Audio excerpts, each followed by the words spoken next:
Good evening, sir.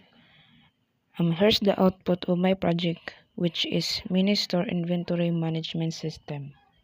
When I run my program, the first thing to do is to enter the username and the password.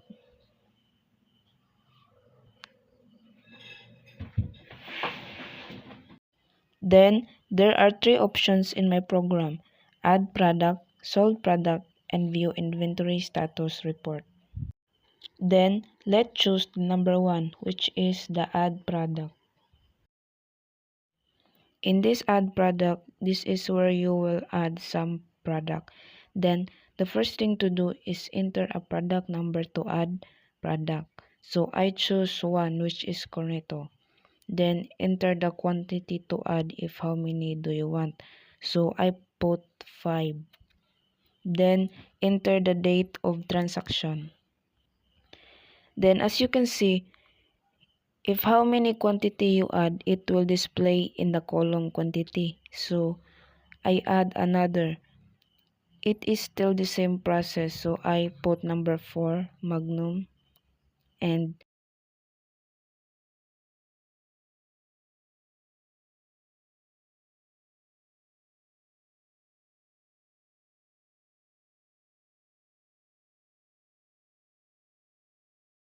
see, it will add at the quantity, so I will not add another.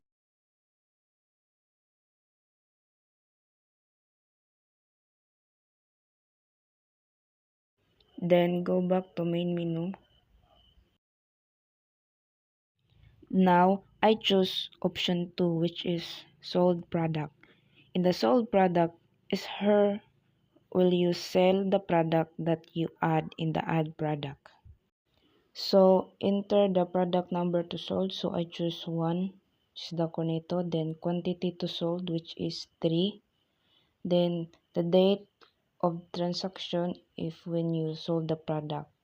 Then I sold another. So I choose 4, Magnum. Then quantity to sold number 2. Then date.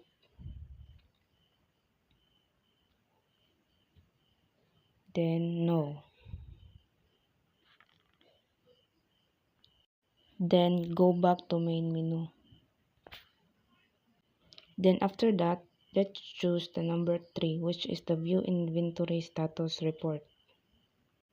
In this status report, there are two options: Product Inventory Summary and View Inventory of Sold Product. So let's choose number 1. In the Product Inventory Summary is where you can view the total product, total sold, and remaining of the product. So go back to main menu and choose the number 3 option. Then let's choose the number 2, which is the View Inventory of Sold Product. In this option, here you can view the product that you have sold. So I choose number 1.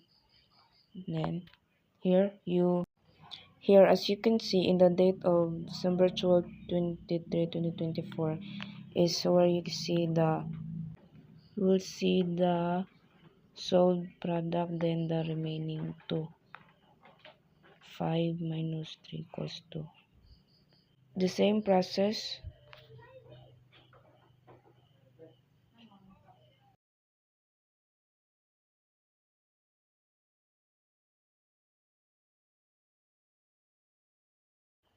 That's all about my program, sir. Thank you.